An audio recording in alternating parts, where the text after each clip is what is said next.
Today on the show, travelers may have to prove their vaccine status in order to step onto U.S. soil, when that could be implemented and who it would apply to. Also, playing catch up with the FOID card backlog, the latest proposal to make that process quicker and to better identify Illinois gun owners. And then a cold treat on a hot summer day, all for a good cause. And a live report will show you how you can support our local students. But first, with only a few weeks left until kids head back to school, the White House now ramping up its efforts to get young people vaccinated. Thank you so much for watching. I'm Shelby Roberts. Mark Welp has the night off. This week, the Biden administration and the Department of Education launched a return to school roadmap. Our Washington, D.C. correspondent Anna Wernicke is live in the nation's capital with a lot more. Anna? Well, Shelby, the Biden administration says that they are providing additional resources to colleges and school districts to host pop-up vaccine clinics, as well as sending pediatricians to schools to address any questions or concerns that parents might have.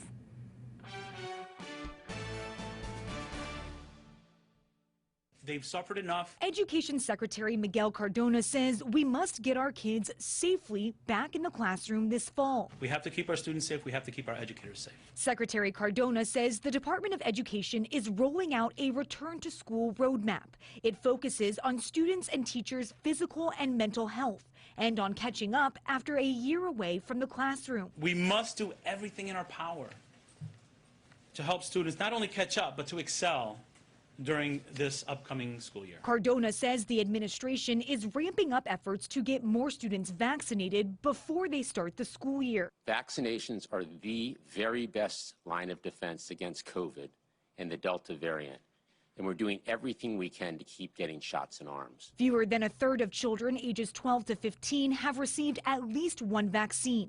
And of course, children under 12 are not eligible for the shot. It's our strongest tool to combat the virus and get students back into the classrooms, on sports fields, in school plays, and among their peers this fall. And the White House says it's encouraging doctors to ask about the students' vaccination status during their physical exam, particularly for student athletes who are preparing to participate in a sport this fall. For now, live in Washington, I'm Anna Wernicke. Back to you. Anna, thank you so much. High school athletes have been through a lot this past year, from not knowing if they'd have a season to having to adapt to changes in order to save their seasons. They did it all during some very uncertain times. Tonight, in a special report, WMBD's Liam Donahue shows us what different high school leaders have to say regarding the upcoming school year and why they say while last year's sports season taught them how to adapt to quick changes, this year still has uncertainty as new COVID-19 strains present themselves and health guidelines are ever changing. But one thing that remains the same, those student athletes' desire to compete this upcoming fall.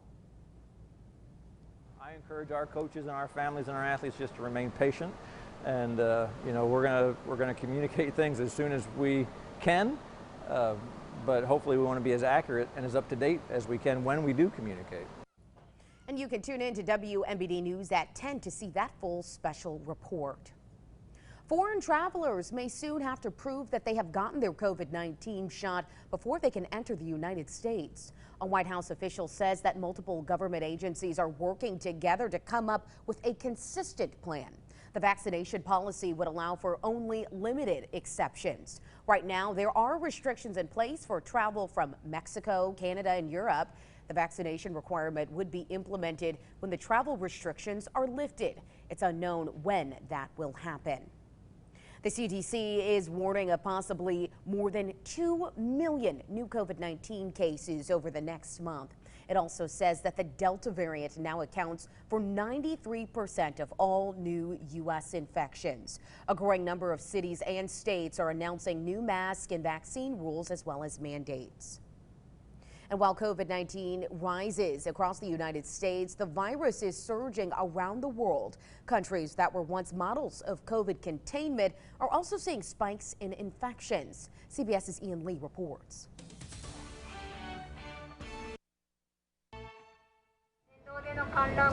In the shadow of the Tokyo Olympics, COVID-19 rages. Each day breaks the previous day's record of new infections. この地域において The country's prime minister called the spread unprecedented as he expanded restrictions. The Delta variant is driving surges in cases worldwide. In China, new outbreaks are leading to new lockdowns. Authorities in Wuhan are now testing the city's entire population of 11 million after detecting a handful of cases. Down under, Australia also expanded its restrictions with a record number of new infections in Sydney. While French President Emmanuel Macron announced on Instagram the elderly and vulnerable will be offered a booster shot starting in September. But the World Health Organization is telling nations to hold off. For those who've decided that they may want to use booster doses, etc., trying to put a hold on those policies until and unless we get the rest of the world caught up. Health officials say giving vaccines to people who haven't received a single dose is the quickest way to end the pandemic. Ian Lee, CBS News. In other news, marijuana sales hit a record high last month with some help from visitors at a certain music festival in Grant Park. Statewide weed sales topped $130 million. That's a 10% increase from June. Sales at dispensaries downtown near Lollapalooza jumped by 50%. Across the state, dispensaries sold a record 2.8 million recreational marijuana products in July.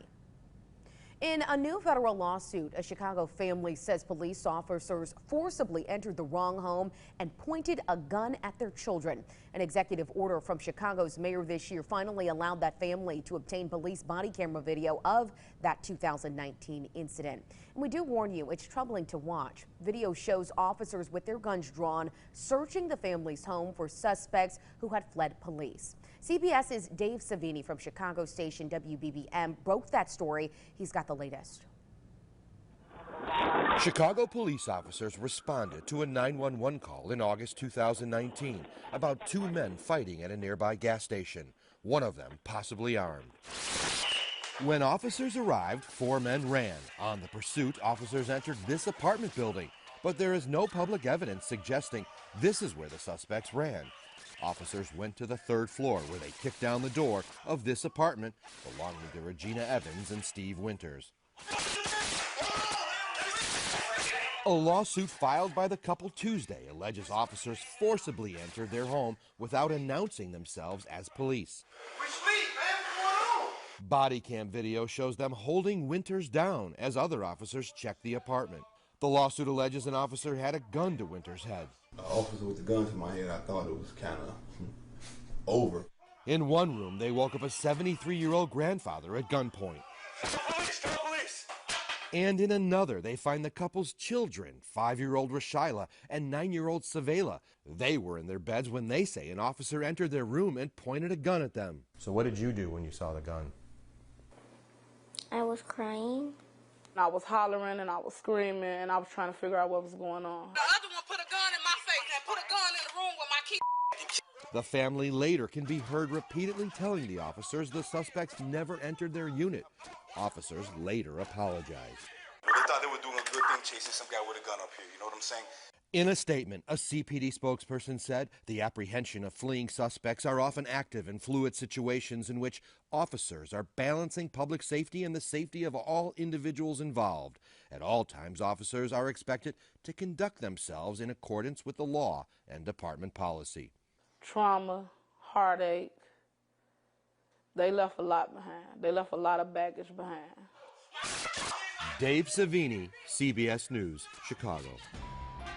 Around Illinois, state police also trying to play catch up with the surge in illegal guns on the streets. Officials now telling gun owners how they can make it easier to sort through the FOID card system's backlog. Police say by submitting your fingerprints, they can make better background checks, helping them catch more people in the system who should not have a gun.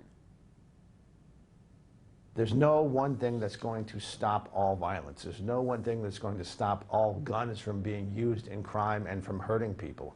But there's a variety of little things that you can do, steps that you can take. These are some of those steps that will have a cumulative effect of reducing the chances that firearms are going to be put into the illegal market and be used for horrific crime. And if you do not send in your fingerprints, you will have to wait 60 days for your FOID card to be renewed. Still ahead, meteorologist Adam Sherwinski has your full weather forecast when we return.